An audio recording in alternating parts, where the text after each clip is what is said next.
भारत के इतिहास में एक से बढ़कर एक शूरवीर महाराज हुए, जिनकी गाथा सदियों से हमें सुनाई और पढ़ाई जाती है। तो कुछ ऐसे भी अदम्य साहसी राजा हुए, जिनके बारे में तथाकथित इतिहासकारों ने हमें बताना जरूरी नहीं समझा, जबकि उनकी शूरवीरता के आगे विदेशी आक्रमणकारी घुटने टेक दिया करते थे। आज हम बताने जा रहे हैं एक मराठा शूरवीर संभाजी महाराज के बारे में। कहते हैं जिस समय भारत पर मुगलों का राज हुआ, कुछ राजाओं ने निर्दयता पूर्वक लोगों पर जुल्म किए, साथ ही मंदिरों को तोड़ा गया।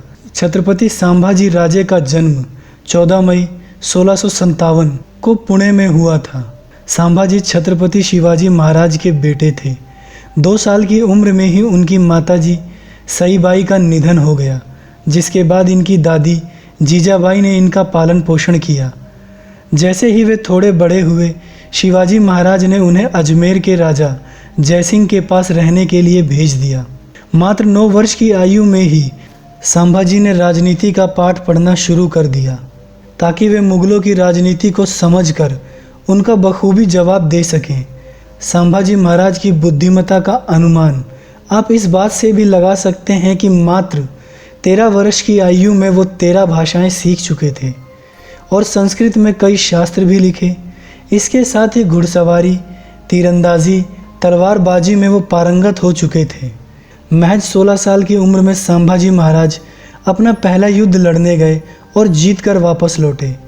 शिवाजी महाराज के निधन के बाद संभाजी महाराज ने मराठा सल्तनत की बागडोर संभाली और उसका उत्तराधिकारी बने।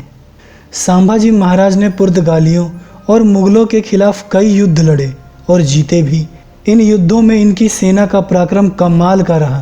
कहते हैं मराठा साम्राज्य की जो सीमा इनके पिता छोड़कर गए थे, वो उससे कई गुना बढ़ाकर आगे ले गए।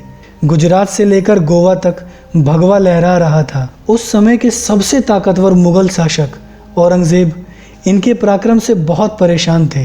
वो किसी भी कीमत पर संभाजी महाराज को बंदी बनाना चाहता था। संभाजी महाराज ने जब अपना राज्यभार संभाला, तब मुगलों के साथ पुर्तगालियों का भी अत्याचार अपनी सीमा पर था।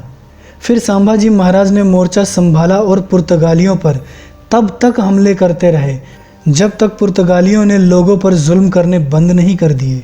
संभाजी महाराज का सपना था एक विशाल हिंदू साम्राज्य की स्थापना करना, जो कि वो पूरा करते जा रहे थे। वहीं दूसरी तरफ औरंगजेब अपनी क्रूरता से लोगों पर अत्याचार करता जा रहा था। उसने हिंदुओं के कई मंदिर तोड़े, लोगों को मौत के घाट उतार दिया। औरंगजेब के जुल्मों सितम की खबर जब संभाजी महाराज तक पहुंची, तब उन्होंने उसके खिलाफ मोर्चा संभाला और मैदान में उतर गए। देखते ही देखते संभाजी महाराज ने औरंगजेब के भेजे हुए कई मंत्रियों को मौत के घाट उतार दिया, जिसकी वजह से औरंगजेब संभाजी के सामने जाने से डरता था।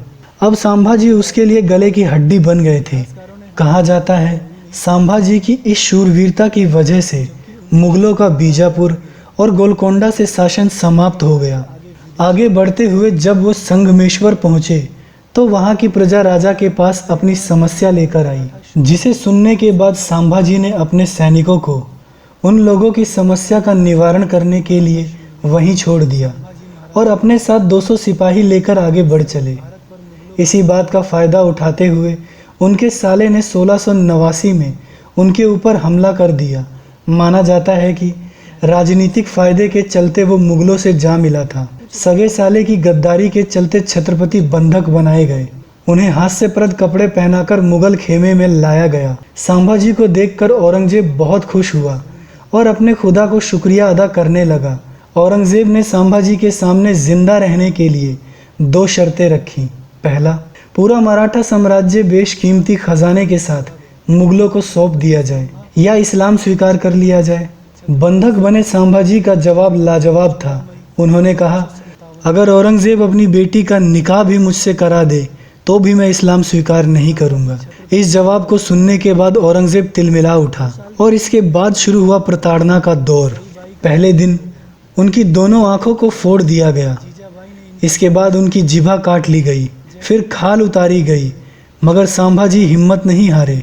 जब औरंगजेब ने देखा कि संभाजी महाराज पर उनकी क्रूरता का कोई प्रभाव नहीं पड़ रहा, तो अंत में औरंगज़ेब के आदेश पर संभाजी महाराज के टुकड़े कर दिए गए और वो वीरगति को प्राप्त हो गए। लोक कथा के अनुसार छत्रपति संभाजी महाराज की हत्या के बाद औरंगज़ेब ने कहा था, अगर मेरे 4 बेटों में से एक भी तुम्हारे जैसा होता तो सारा हिंदुस्तान कब का मुग़ल सल्तनत में समा जाता।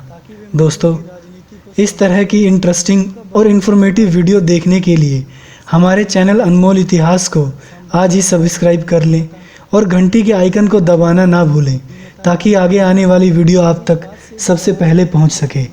धन्यवाद।